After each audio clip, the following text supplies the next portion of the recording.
everyone. Good morning. So I'm trying not to put on the professor hat, but if you make me, some of you will remember those days. I will move around this room and force you to talk. I am so excited to be here and to share this information with you. What I'm going to present today is part of a longer, day-long presentation. It's actually a 5 to 6 hour workshop, so I'm only going to give you the first part of it. But I think it's very important that we do become attuned to issues of diversity, equity, and inclusion, and I have been talking all over the nation to college students, and they get it. So what I hope is that we get them into newsrooms where they can feel comfortable, where they can feel empowered. Otherwise, they're going to leave the industry, and that does not help us at all. So we're going to go ahead and get right into it. I think we're on.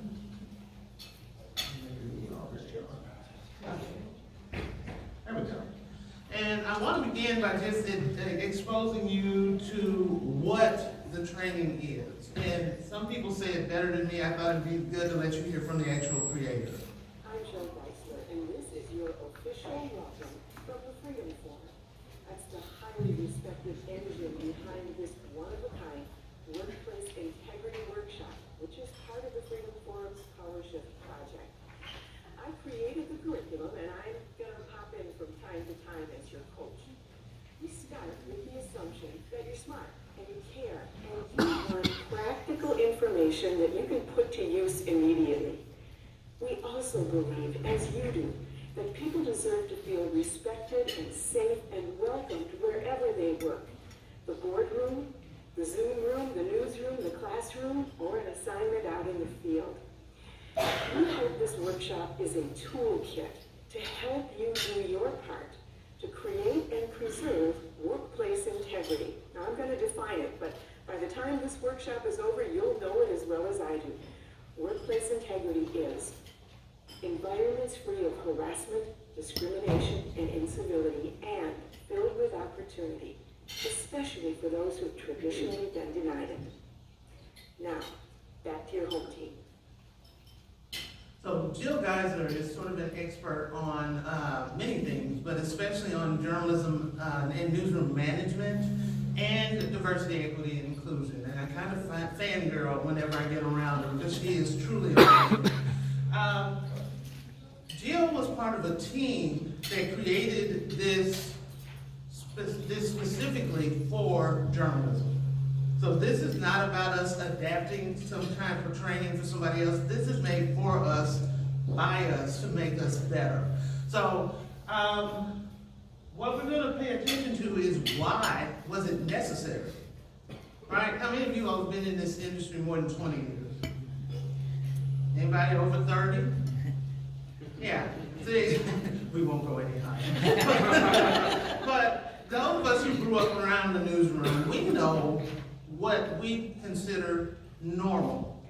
And things that we have normalized may not be quite appropriate, especially when you consider the Me Too movement, when you consider lots of other changes that have happened, especially how the pandemic has impacted us, made our newsrooms even smaller than they were, and of course the racial reckoning that our world has been dealing with, especially in the last 5 years. So we have this workshop specially trained for us because we have to hold ourselves accountable. So I want to show you another little clip that just kind of goes through what's happened in the last 4 years.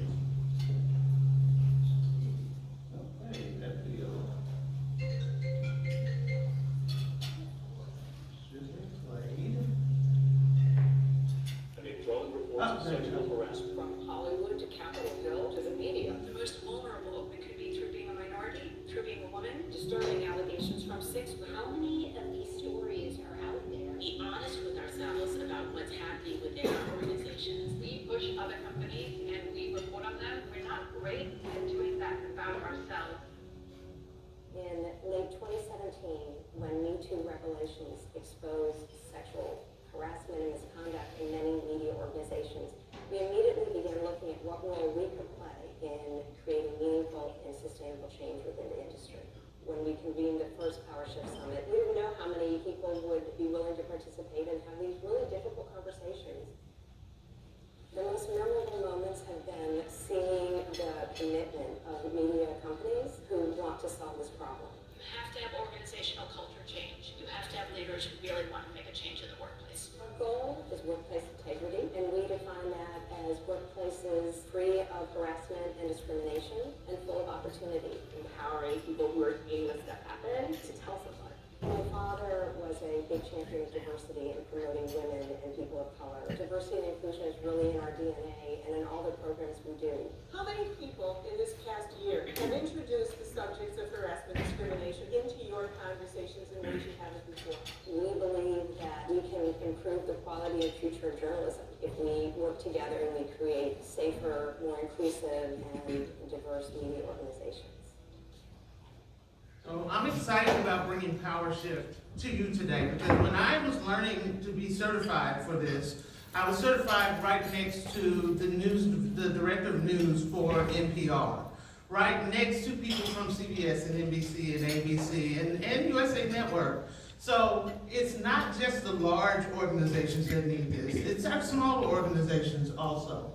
And we have created this training with the help of a bunch of organizations that felt that it was time. It was time to stop talking about it and do something different.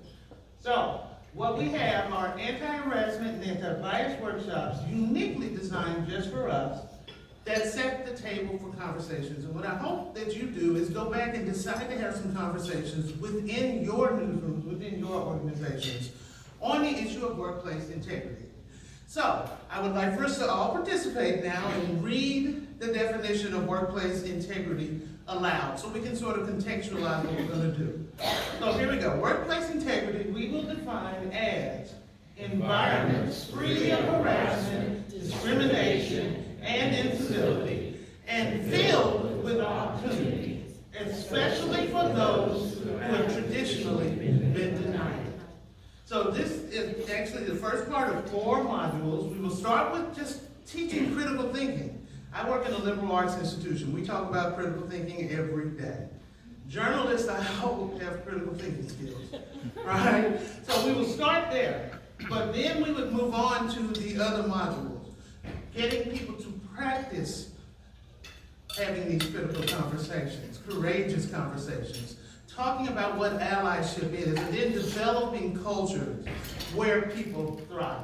So critical thinking, anybody tell me what that actually means? What does it mean to be a critical thinker? And just shout it out, you don't have to raise your hand. Question yourself. Okay. Challenge thoughts. Say it again. Challenge thoughts. Okay. Concepts. Other ideas? Wonder how your story affects others. Okay. I like where we're going with this. Dissecting others' opinions. Dissecting others' opinions. And do you dissect them with fact or other opinion? That becomes a part of this, doesn't it? So, here's what we know. Critical thinkers, and I am going to move. Can you all hear me? Yeah. Because my eyesight is bad, my hearing is worse. And I want to be able to see you all while I'm talking to you. But critical thinkers learn continuously. Okay? They check for biases, including their own. And this is something I teach my students from day one. Everyone has bias. Anyone who says they don't, either don't know themselves or they're fooling themselves. Or they're lying. Everyone has biases, and good journalists learn how to check their biases and work around them. So that's what we're working from. Critical thinkers assess logic and identify logical fallacies. They also dig. Am I starting to define journalism here? They also dig beyond the surface. They explore context. And journalists were supposed to explain it, right? We identify stakeholders. We surface and challenge assumptions. We consider alternatives. And we check to make sure that we are encouraging or enabling and that we are not encouraging or enabling inequity, right? We have to do better in these ways. We have to replace myths with truth. We focus on fact, not opinion, right?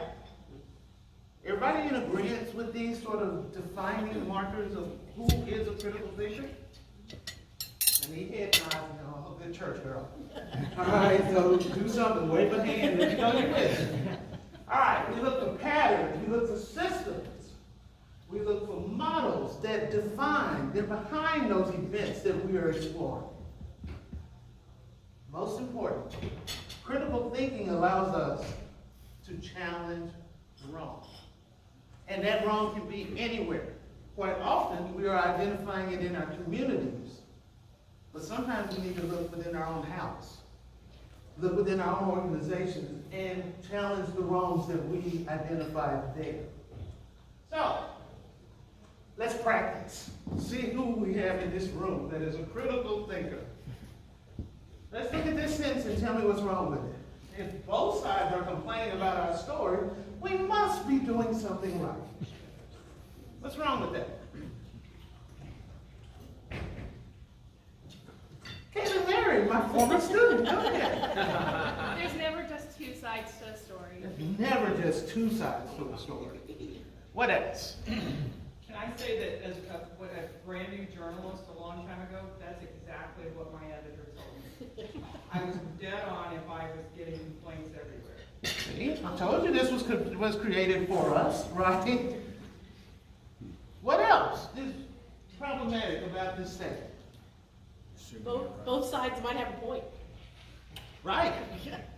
Right. Gray is a good color, right? When we're dealing with things. What were you gonna say? I was just saying, you're assuming that you're right, without just without There we go. double checking. I must be right. I'm a journalist, right? I told this story. Anything else? Yes. That's implying that you're done with the story. You've done it right. That's implying that you're done with that story. You've done it right. One and done. That's right. Right, but you may not be, and you may find out. Absolutely. So do you see how we have to challenge assumptions? Right? We cannot always assume that we told a full story, an accurate story, that we contextualize things the way we should have. All are part of the problem that we seem to normalize. How about this? All journalists still get mad. That's mostly true. And yet we work with statistics every day, right? We work with budgets, we work with statistics, we somehow get photo ratios correct. We work with math every day. Now, you know, I'm a teacher's kid. My mom was a unicorn because she was certified to teach both English and math. Unicorn, right?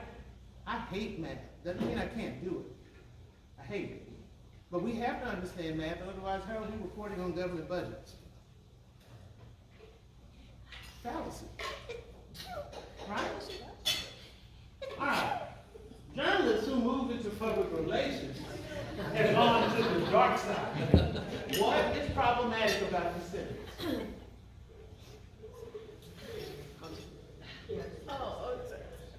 What's problematic about that? Potential flaws. The very first public relations practitioner was a journalist. Very first one. But what else? Anybody ever had a good encounter with a PR person? Oh, yeah.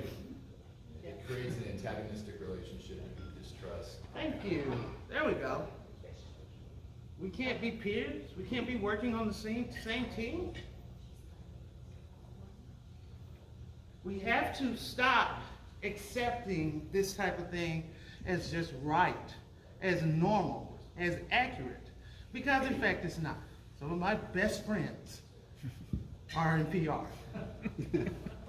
Yeah, I'm gonna go there. But we're gonna keep going. So let's apply critical thinking on behalf of workplace integrity. Again, what is workplace integrity? Say it with me. Environments free of harassment, discrimination, and instability, and filled with opportunity, especially for those who have traditionally been denied. Absolutely. So we're going to practice some more. Were we able to print out the, I don't know where Chrissy is.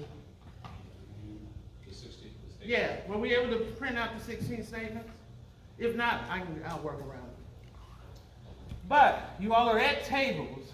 In college, we call these work groups, right? And what I'm going to do is give you some statements. I want you to discuss those statements with your table mates. Critical thinking is what we're practicing. We're setting the table for a broader discussion on diversity. But discuss them, figure out what's wrong with them, and move on. Let's do one in practice while we're waiting. What happened isn't illegal, so there's not much we can do. Someone not from Southeast Missouri who heard this presentation already. Tell me about this statement. What's wrong with it? Well, it could be unethical. Right. So is legal the standard that we're dealing with in the newsroom when something is brought up?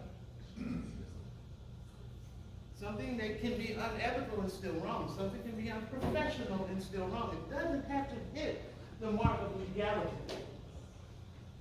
What else is wrong with this? Fix it for me. There's always something you can do. There's always something. So we assume there's nothing that can be done. This is why people will leave our profession. Because they don't feel heard. Right? They don't feel like their needs are being met. They feel invisible, unable to complain. That's what's wrong with that sentence.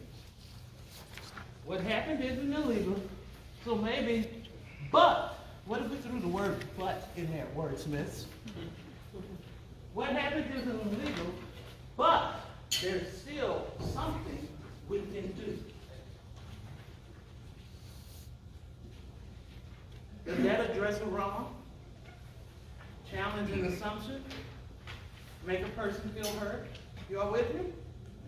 Okay, we'll try one more while we're waiting. They're both adults. It's not our issue. What's wrong with that sentence? What are the flaws in critical thinking with that sentence? Back of the room, you're kind of quiet. Help me out here. Define adult. Okay.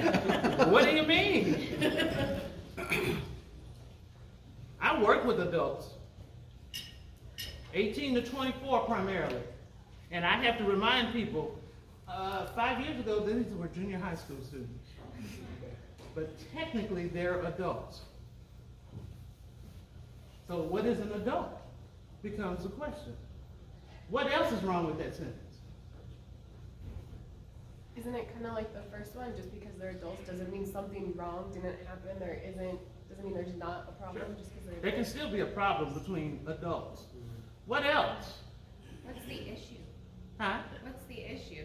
Is it something that it might be between two people, but what if it's between two grocers in town and they're deciding not to stock chicken anymore? Like, Okay. how do you, Okay. What's the issue? How What- do you define what's just affecting them versus the whole community? But if a young female reporter is complaining about her male, middle-aged editor, is she being too sensitive? Power dynamic. Huh? Power dynamic. Power dynamics, exactly. There can be adults, but there can be inequities in power that result in problems. Everybody understand how this game is played now? Good.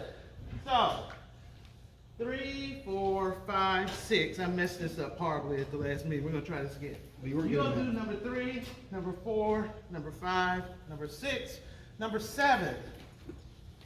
And I'm going to start back at the 8. So we got number number 8, number 9. Should I wiggle the Number table more? 10, number 11, number 12, number 13, number 14. You got one up there. It's barely Did I standing miss up as one? it is. Number 15. All right? And I'm gonna go real fast. We're gonna give you 3 minutes to work on your They number. don't wanna get hit on, why do they dress like they're going to a party? What happened to the First Amendment? Was that you guys? 3? Yes. We got 3. Tell us about it. Well, I want to make sure we understood correctly, but so the statement is people can't say anything anymore without getting jumped on, whatever happened to the First Amendment. We think that probably, by saying that, lays the gauntlet and puts people in their corner immediately. So that there's an assumption that there can't be a middle ground discussion, that we're withdrawing our weapons and we're ready. Okay. Anything else you all discussed?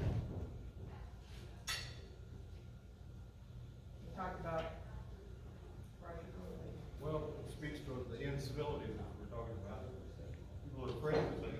First Amendment's still there. And in fact, now my law hat comes on. The First Amendment speaks to many things, but it begins with the words, Congress shall make no law. Right? First Amendment has nothing to do with this. The government is not involved with what's happening here. And people, we have to remind, as journalists, we have to remind society about that all the time, right? You know, Facebook indeed can ban you. Twitter can put you out because that's not a First Amendment issue. That's a private forum. So is our newsroom. This is not a First Amendment issue. So let's move on from that and work on the rest of this.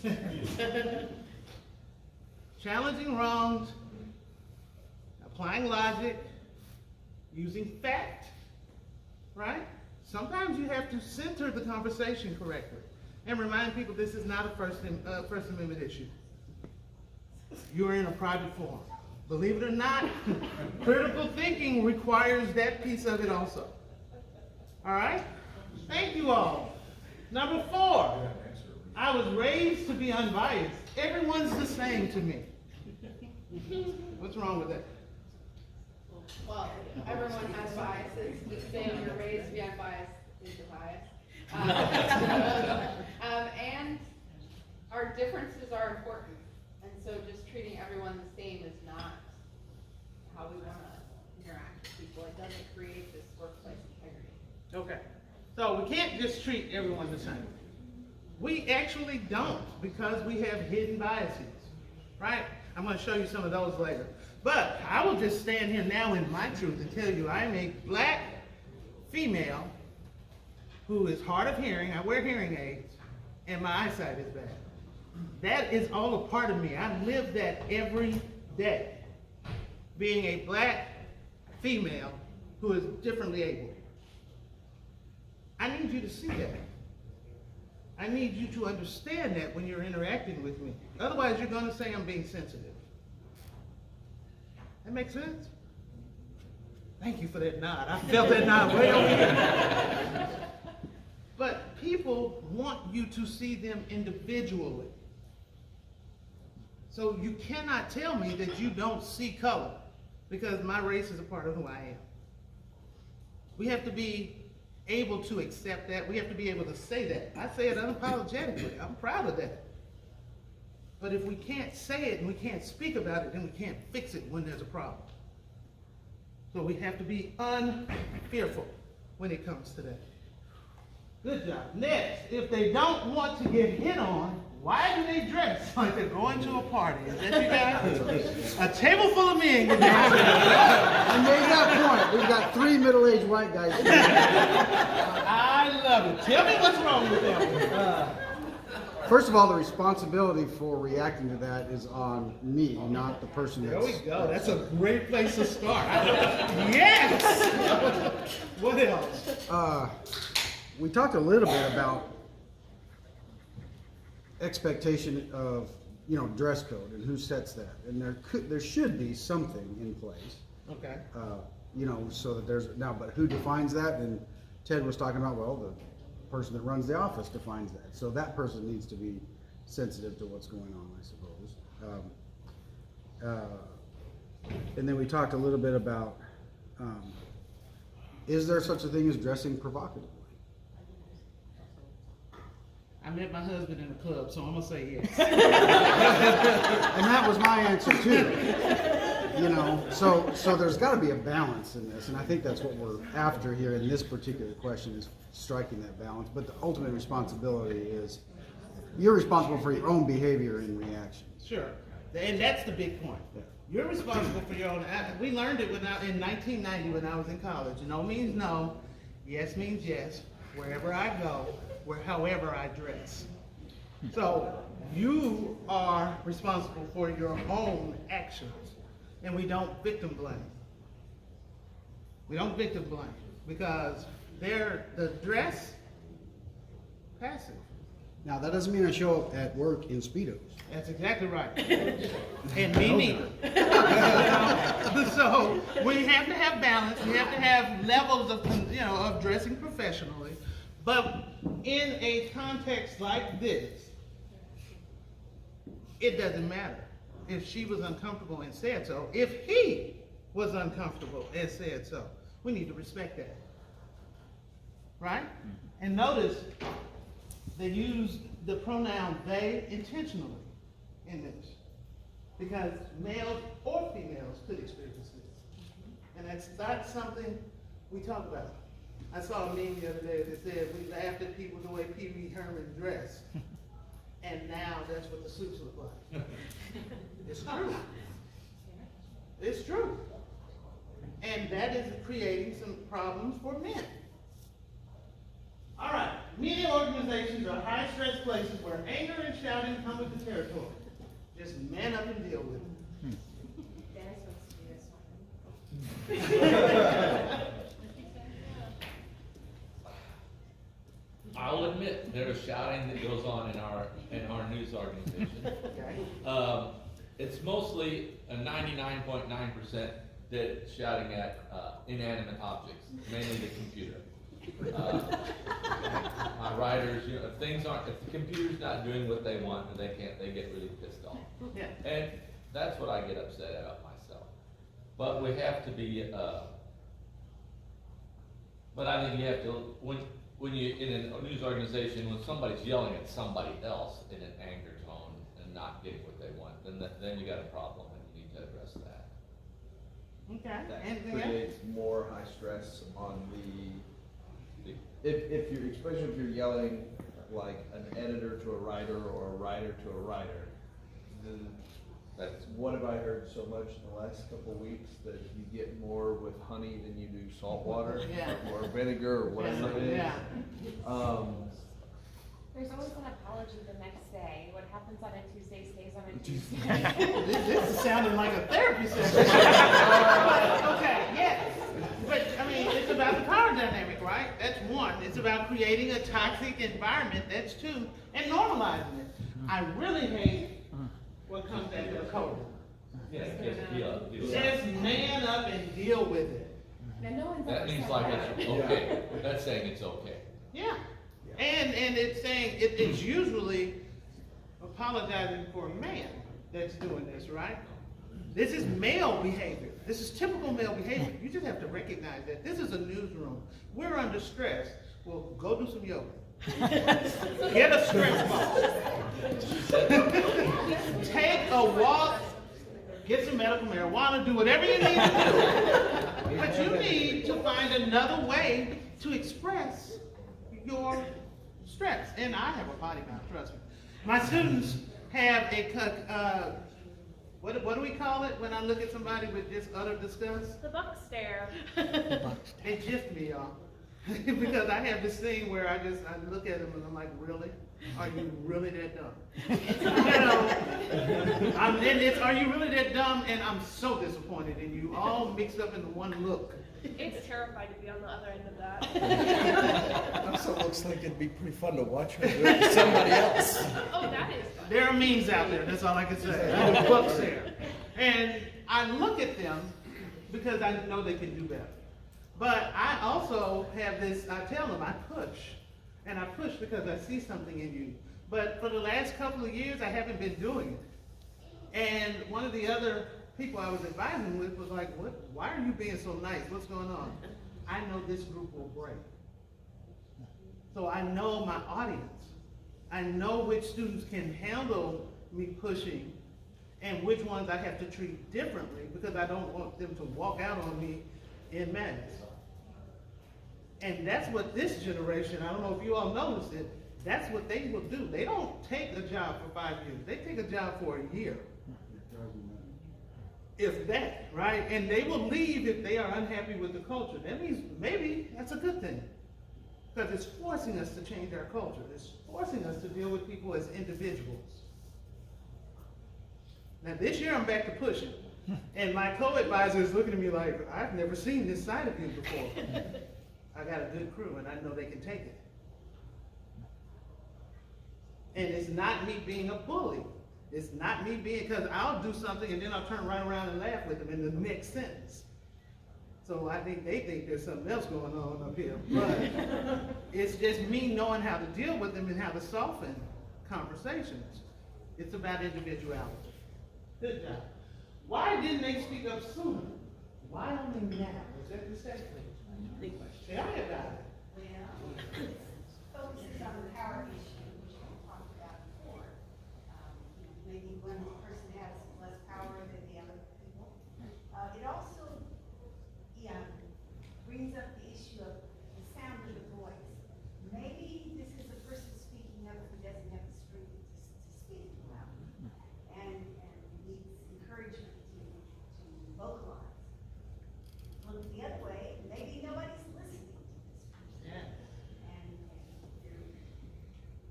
they've been talking forever, nobody's heard it. And the last thought we had was just because behavior's been tolerated in the past doesn't make it right. Exactly. Me Too movement is all about people finally being heard. It's about people saying, I've had enough, I'm going to be heard. And others are coming out and saying, we can go ahead and tell our story now. It's okay to tell our story. That's the whole Me Too movement. Think about that. I'm going to show you a slide later about the 5 phases of news coverage. And the 5 phases of news coverage deal with this issue. Because what happens when we don't address issues as an organization, as an industry, is the community explodes. Well, just consider this the community exploding. The next one. He's handsy and says all color stuff, but he's a big deal around here, so we'll just work around his quirks. None of that is okay. Exactly. There are a lot of problems with it. The fact even if he's a big deal, if he's the head of the company, that you shouldn't have to work around it. You just have to have a different option, particularly if he's the top. But there's a problem also with the he's handy, it says off-color stuff, because I'm sure most of us have worked in a newsroom where she might be handy and she may be saying the off-color stuff as well. It's not always just men. And that's right. But what's interesting is women are more often to get called on it. The off-color jokes, the anger. She has a bad mouth if she says it, but he's just being normal. Exactly. Exactly. Well, you hit that one out. I have an observation on that one too. I have an observation. Yes. Quirks kind of dismisses it as a it's okay. Yes. It's just a quirk. It's not a character flaw. It's not a character flaw. It's just a quirk. So I think that's a wonderful point. It's only a first offense.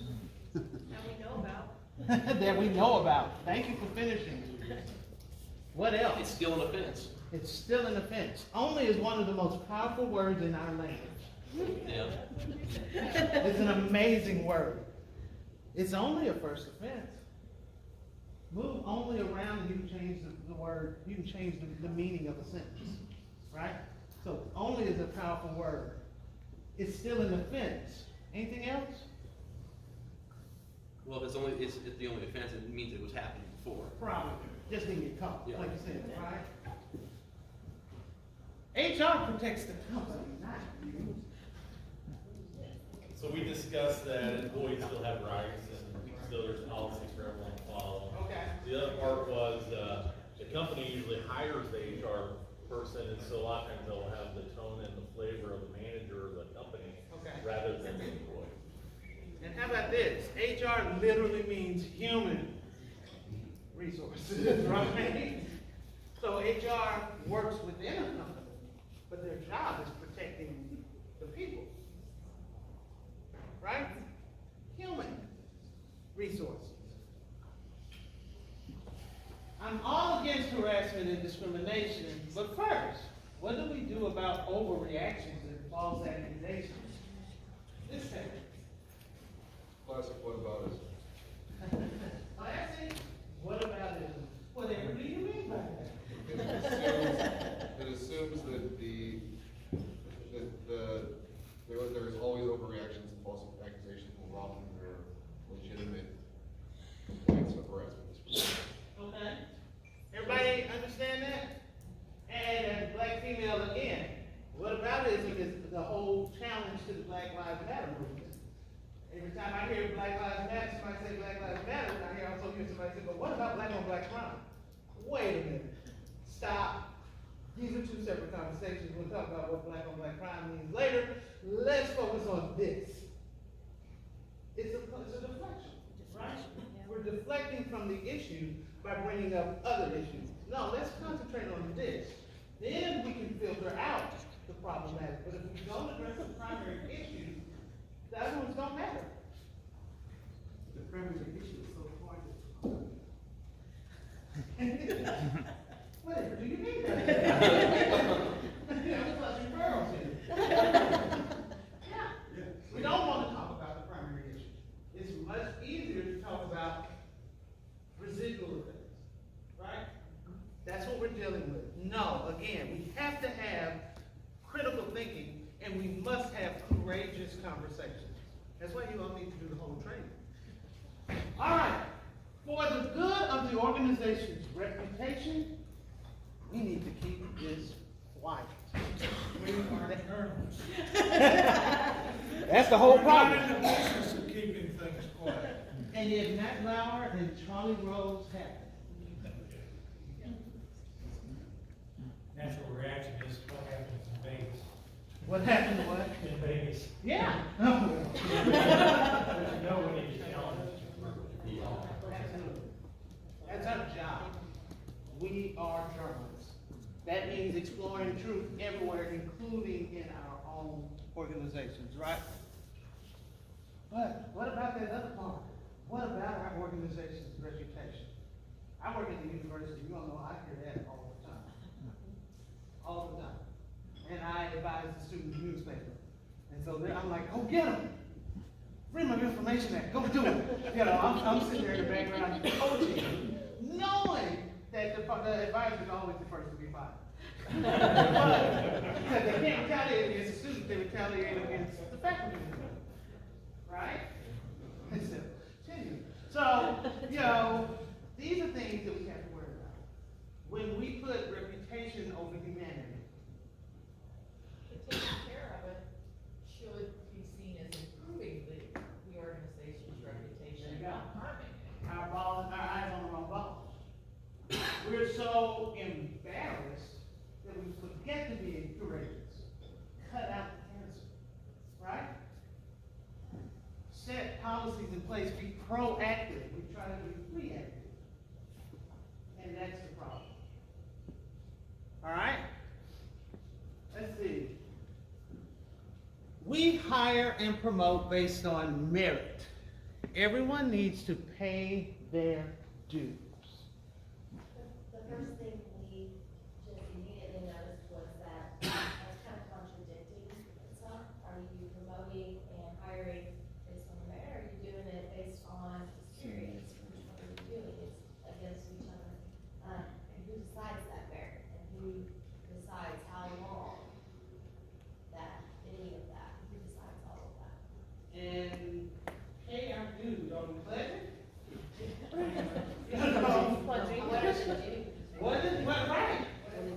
What do you mean pay our dues? So I'm supposed to accept inhuman behavior? I'm supposed to accept wrongful treatment, power inequities, so that I can pay my dues? Now again, black female. I've always known I was a double minority, right? I've always known I was going to have to work hard to pay my dues. I've always known that people and see my race before they saw my ability. I've always known that. And I've always proved people wrong. Speaking my truth, because I want you all to understand how it impacts people in real life. I have no problem having courageous conversation. It's how you receive it that comes out next, right? So, absolutely, we have to be able to think about these things and apply what we've learned. Merit means different things to different people. That's why good policies help. Open doors help. Hiring a person that doesn't match what you were expecting and getting the same result or a better result helps. I was hired at the university because they could not get people of color to come work there in the journalism department. They would apply, even when they got offered the job, they were like, it's Kate Rob. We're not coming. And I'm a Blue Hill native, and they were like, we think you might stick. 21 years later, they were right. And now I chair the department. Think about that. Merit. Right? So it looks different. Let's try to love the next two. Some people can't take a joke. Who wants that holier than thou vibe on the team? This say. Who's deciding what the joke is and who decides why it's not allowed? People tell racist jokes all the time. And I was sitting in a meeting once when a colleague was talking about somebody and said, oh, I can't stand him. He's such a, what did she say? She called the man Marxist, I believe. No. Yeah, she called the man a Marxist. And I was like, you need to take that back. No. Help me out. Nazi. Having a moment, y'all. She called a person a Nazi. And I said, you're wrong and you need to take that back. In the middle of a faculty meeting. And my colleague was like, what? I was like, you're wrong to call him a Nazi. And by the way, he's Jewish and his family escaped that night. He was in fact from Germany. He was in fact from Germany. But she called him a Nazi. And she thought it was funny. She came to my office later and she was like, are we all right? Because the whole room dead for like 5 seconds. And then we moved on to something else. And she goes, are we okay? Are we okay? And I'm like, sure we are. But you didn't need to say that. And you just never say that again. And she said, but I was just joking. I was like, right. And people tell nigga jokes. I didn't find those funny either. And she was like, by the way, this was a person of color. Doesn't matter. Wrong is wrong when you challenge wrong. Right then. Make sense? If it's not acceptable from one person, it's not acceptable from the other. And jokes aren't always funny. We learned that about headlines, right? That's why you don't put jokes in headlines and leads 99% of the time. Because if they're not funny, people aren't going to get the joke. So don't tell it. Number 15, if people can't offer solutions, they shouldn't complain. Front table. Are they complaining or are they just trying to be heard? Say it again for me. Were they complaining or were they just wanting to be heard? Okay. So why does it have to be a complaint? Maybe they're offering a solution. Maybe they're offering a solution, right? Maybe they just want to be heard. Maybe they are in fact complaining. Doesn't make what they have to say less important, right? Solutions can get started by complaining. That's right. Bringing up a conversation, a rapport, and talking things out, and that's how you can find a solution. Sure. Maybe you didn't know there was a problem. Right. It's too big of a problem for one person to come up with a solution by itself. There you go. Love this. I'm starting to hear some critical thinking happening here. And this one I hear. My gut says this person doesn't seem like a good fit for us. Good fit is often code for they make me uncomfortable. We are talking about this at the university right now. Many universities are talking about this because that can cause us to have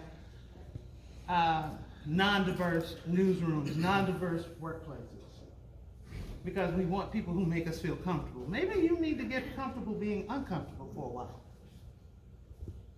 Think about it. Might make your coverage better. So, critical thinking. Kind of think about what insights you gained in these last 20 minutes. How do they apply to you? How do they apply to your newsrooms, your workspaces? Could you develop some more conversations just based on this exercise? Yes, no, maybe. Good. Then I've done my job.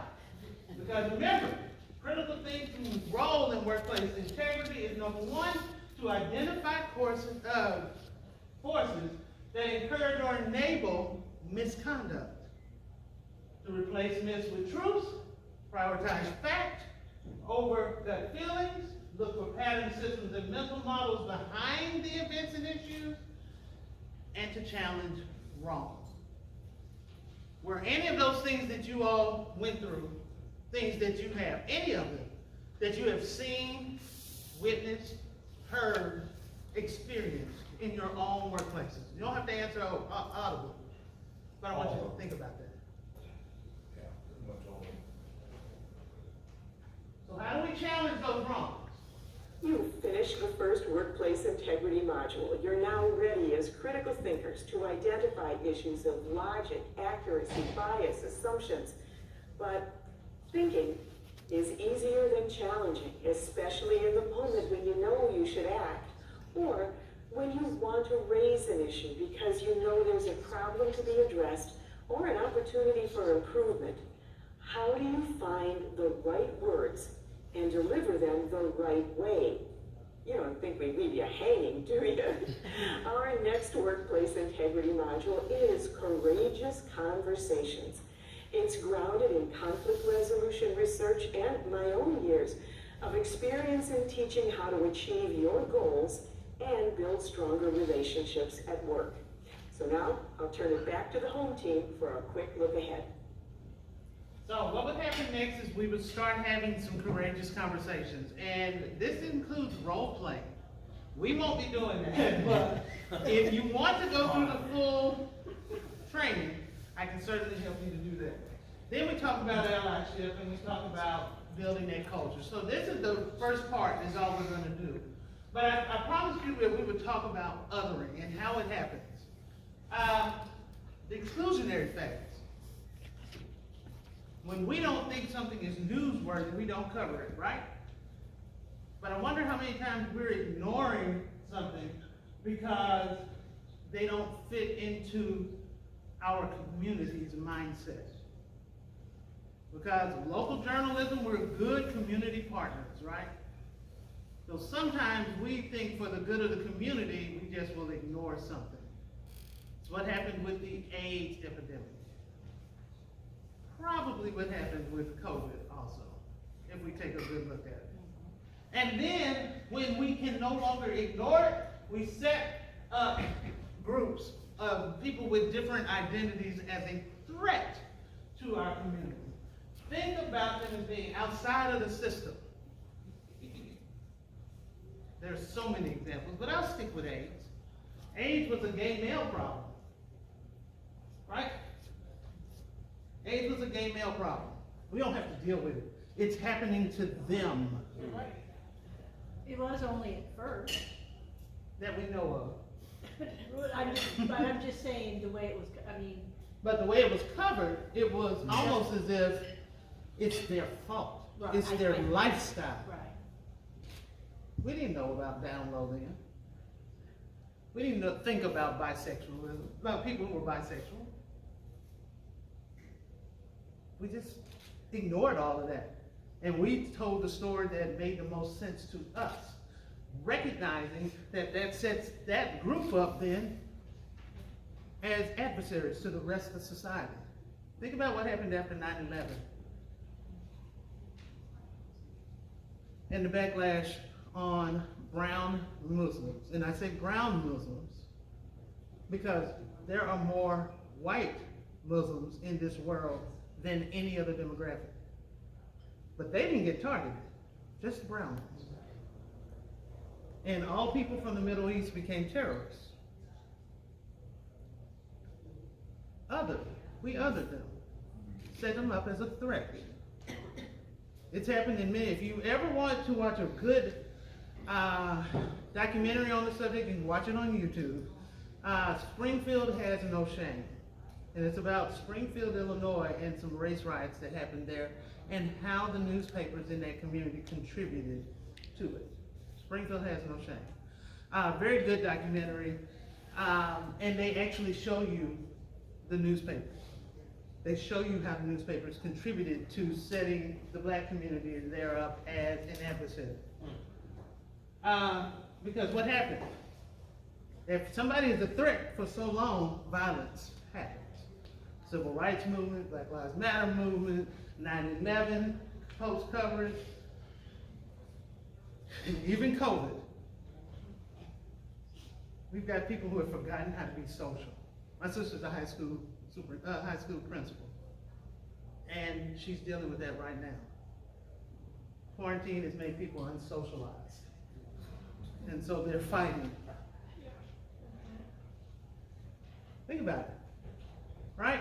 So what happens after we start having these things? Newspapers are like, again, good community partners. We got to fix this. Let's tell their stories. And usually when we start telling others' stories, we tell stereotypical stories. We tell the expected stories, the bootstrap stories. They pulled themselves up by their bootstraps. Hate, because it's never true. It's never true. But it's a good story. It's a feel-good story. We've done this over and over and over again, and it's not malicious. It's not intentional, but that doesn't mean it's not also true. Our goal should always be true multiculturalism. We're not there. Don't know if we'll ever get there. But it ought to be a goal that we actively work towards. Okay? So think about any of the big movements, societal movements, including Me Too. Oh, it's just one complaint. Oh, it's just 30 complaints. How many do we have to get to before we start listening to the complaints, actively pursuing them? Just think about that. What does it take for us actually to listen to those we have been othering? All right. So, based upon media coverage, would you believe that white Americans represent 2 out of 3 poor? Every 2 out of 3 is poor. Is that the story we show in our photos? Or do we always go to a particular side of town and take a picture of a particular type of person when we're talking about poverty? Something else to think on. People of color are overrepresented as crime perpetrators and underrepresented as crime victims. Is that the story we tell when we're talking about quote-unquote black on black crime? I'm just giving you some more critical thinking today as you go back to your newsrooms. And the Asian American population is growing faster than the Latino population in the United States. Is that the story we see covered nationally? No. I want you to think about that because I'm showing you other ways that we are othering people, nationally and locally. We have to stop blowing dollars.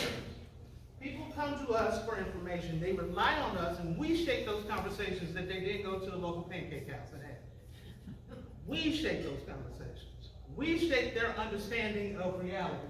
So we have to stop fostering this culture where microaggressions abound. We are responsible for that. When stereotypes get repeated, it's because of the media, and my students know that is the worst statement you can make to me. Anything that says the media, number one, you're talking about yourself, and number two, Media is plural. There is no the media. We're very different, just like the people we cover. Treat us that way. So, a couple of examples to round this thing out. Dozens of newspapers regularly run the comic strip close to home. Some of you may. In the latest strip, two characters, the Lone Ranger and Tonto, are at the bar. Tonto has his head on the table and says, "Kimosabe." Tonto hears last call coming, maybe 8 or 10 minutes away. You're the editor. You're the person putting the paper together. You see that comic and you cringe. What's wrong with that comic and what do you do? Anyway, does that comic go in the paper? Should it go in the paper? But it did. But it did. Post media, owners of dozens of papers across Canada canceled the paper and apologized, the comic, and apologized for publishing the offensive comic. But they ran it. They only did it because of the public outcry that happened after they ran it. Now imagine if someone had had the courage to speak up and say, we should not be running this.